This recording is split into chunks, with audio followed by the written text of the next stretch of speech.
Hey guys, welcome to the Carpool Honcho.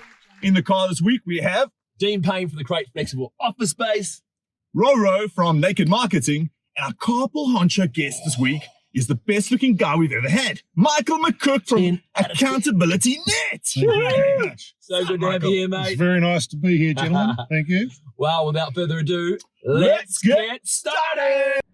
Today's podcast is driven by our friends at Albany Toyota. And we are fed by our mates at Sal's Pizza. And our tunes are brought to you from The Sound Store. So, Michael, of course, we've got to get this song from you today, and I've heard right off the bat, mate, that you're not a very good singer. Oh, no. We should really check this before we invite people on the show. These guys. But there is a song I hear you've had a bit of practice in. Tell us what the name of the song is and why. Yeah, it's Delilah by Tom Jones. One of my staff was called Delilah, and whenever she asked a difficult question, we used to go, why, Delilah? And I heard that from ever since you've thought it was always why, Delilah. Why? Not, you ready? My, Delilah. All right, I think we need a backing track. Quick. Get the music going. DJ. Let's do it. My, Delilah.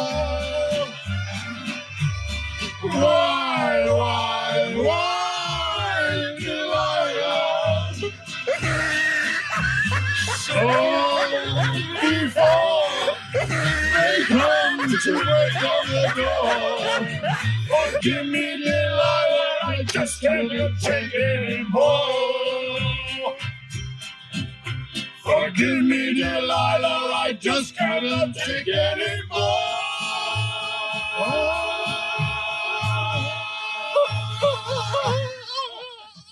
We got Pavarotti in the back seat. We hired him in specially. You'll need to rest for the rest of the show. Don't talk anymore. Thanks, guys. Michael, let's get straight into business, mate. Your company's called Accountability Net, and Yep. you've been around for over 25 years. Tell us a little bit how you got started and why you're so passionate about helping companies in the area of finance. Yep, no problem. Started the business 25 years ago from my bedroom. What took it to get started was I had a friend of a friend called Stuart. I don't even know his surname. And I was talking about what I wanted to do with my business idea. And he turned up with a pager 0800 number in stationery and said, you owe me $800, you're in business. Wow. Otherwise, I probably would never have started. Hey, Stuart, if you're watching this, Yes. please get in touch with us. Your man. He lotto owes ticket. you. Yeah. Your lotto ticket awaits you. Oh, seriously, I do owe him. And I often think about him and think, man, the guy probably doesn't even know what he created, just off one thing. You know, just that in itself, that it's about believing in others, right? And I guess in your role as an owner of a finance company, an accountancy company, that's helping people, you're believing in people. You're putting confidence and faith in people and saying, give it a go. Mm-hmm. Like, tell us, how do businesses really start? How do businesses really start? They start with an idea and a lot of stupidity. Stupid. Being in business is probably the most exciting thing you can do, but it's also one of the scariest things you can do. And it requires a lot of courage to just simply take a risk. And most people spend their whole life being risk adverse. Yeah. True. Yeah. And Mike, have you made any drastic mistakes in business before? I've probably made every mistake you can think of. But if you're not making mistakes, you're not in business. Or not learning, right? And you're not learning. Yeah. The trick in business is to not be afraid to make mistakes.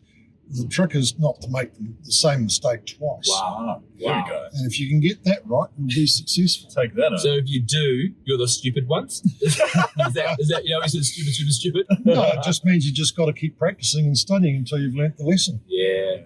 Keep learning, eh? Yeah. Oh, look, we're all work in progress. Everybody is a work in progress. I like that. And that's how, like what I am today is not who I was when I started. That is for sure. You had more hair, though. Oh, I was far better looking. I probably had 40 kilos less weight around my face and everything else. And there's another very special person in this business. Then tell us a bit about her. Yeah. Oh, well, that's my wife. Yeah, there's my wife. Well, on that Patsy. topic, you've got a very special relationship with your dog for the last 2 months. Yeah, well, my wife's been in England for the last couple of months, so the dog moved into the bedroom with me, and she's become quite comfortable. And I've had On the to, bed. yeah, on the bed, and I've had to gently break it to her that tonight's her last night. That reminds me, Uh, what do accountants use as contraception? I don't know what do they. Their personality. that happened. Come on, boys, laugh. That is so funny. Not funny at all. I don't know. We'll have to delete that part. Vince. This is well, I'm the director of the show, mate. So tell us Staying in. a bit about accountability, Nat, and what makes you guys different, Mike? Well, I think we've been in business for 25 years. We started at the bottom. We developed and evolved where all business owners start with just an idea. Yep. And I think what we provide is actually quite personalised service. And I think that's the point of difference that we have. Most of our staff have been with us for more than 10 years. Oh, wow. It speaks heaps to Amazing. your Yeah. business. Well, what we want, like you come into our office and the receptionist will quite often give you a hard time for coming in. All done nicely, but the clients love it. And yeah, it's just been about being personal, about being human. Yeah. But I think what is our point of difference is that we take difficult concepts and make them easy for people to understand. And that's probably what we're good at. Yeah. Very cool. Interesting you talk about your staff and team because I was hearing earlier before about a pretty major cycling accident you had where you were off the radar from your business for 2.5 years. And I asked you a question, did your business survive and continue to flourish that season? You said yes. And I asked you, what was the reason for that? It was the staff. The staff really stepped up. My wife was incredible as well. She stepped in and really had 3 children at home for a long period of time. But So you got two sons, proper ones, and then there was you. yeah, and then there was me. I had trouble walking and talking and a few other bits and pieces, and it took a long time to get back to normal. Good on you, mate. Yeah. What a comeback. And well done to Patsy and the family for supporting you. That's Yeah, they're amazing. incredible. That's really good. We often talk in business about having that sort of under the bus policy, and it's I guess it is what it is. And, when you suddenly have a serious accident like that, you really do have to reflect on your business. And, do you see that as a problem for the majority of business today that they don't have an under the bus policy? Like if everything goes wrong, like, how do they survive? How do they survive pandemics? How do they survive, a major incident in their life like that? Do you see that there's a bit of a weakness there? And what would your advice be? That's a good question. I think most people are reactionary, and really, if I was giving me advice 25 years ago, I'd be saying just start. That's the first thing. Yeah. Don't be afraid to make mistakes. But if you're in business with someone else, have a shareholders agreement or a partnership agreement or whatever it is. So there are rules about how you play the game. Yeah. Because being in business particularly with a partner, is no different to being married. You really have to think that way. And you do need to think with the end in mind right at the beginning. That would probably be the advice I'd give everybody.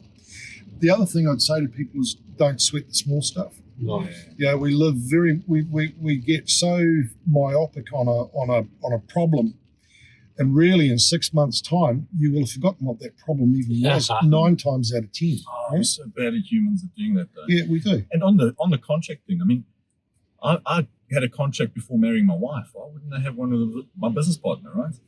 So I've got another little bit of information about you. You are involved in politics, aren't you?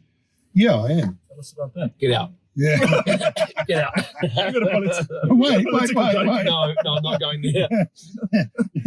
No, I was the candidate for the ACT Party in East Coast Bays at the last election. And they did very well. I was involved in the think tank for small business policy for ACT. I got into it because I think that we need to allow New Zealanders to stand on their own 2 feet rather than relying on the charity of the government. Yeah. The government is not there to provide a lifestyle for you. It's there to be a backstop, and that's all. And I think we're getting away from that. And I think we're moving further and further away from that position. And how does ACT support in that sort of sector? Well, the major focus for ACT is less legal regulation. It's a big word. What they want Well, to the do, government make it big. yeah, they do. But the reality is, the more regulation you have, the more problems you create, the more dramas and mistakes you create. They want to put a rule for everything. That's right. And really what you want is you want to empower people to live their own lives. Yeah. On with it, yeah. You out there in TV land, you're in your best place when you're making your own decisions, because inevitably you will make good decisions for yourself. Yeah. The minute you're relying on someone else to make decisions for you, you lose your personal sovereignty. So that's why I got into politics. And Michael, people, when they're trusted to do that, they rise up. They do. When you take that trust and that belief away from people, then they just follow. They just wait for it to be handed to them on a plate, right? Yeah, that's true. Life is about you. Life is about your journey. It's not about what others do for you. Yeah. You get more joy out of your own achievements or your kids' achievements than you do other people's. I love It's that. very true. Yeah, absolutely. Tell us before we go with regards to, I guess, politics and stuff, tax, is there a way that businesses can spend less on tax? Yeah, look. And it doesn't mean tax evasion. Do you? No, not tax evasion. Look, tax is the reward for being successful. Nice. Therefore, the more tax you pay, the more successful you are. There are some things you can do to legally minimise your tax. Come and see me if you want to know what they are.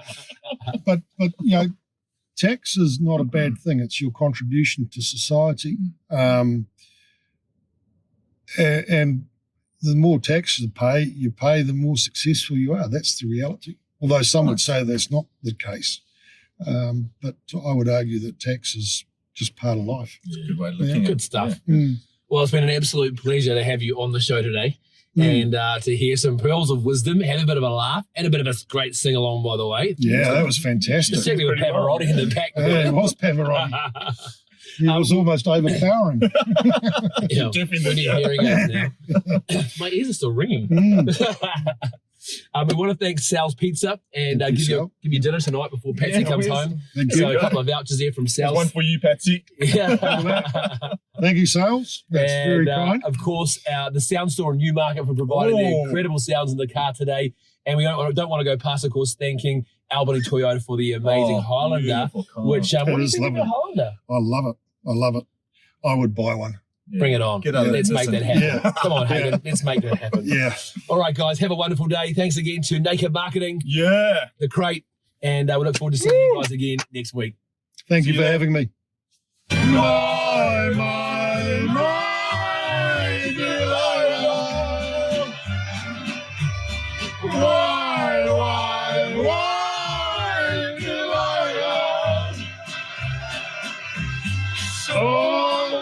Before they come to break down the door, forgive me, Delilah, I just can't take anymore.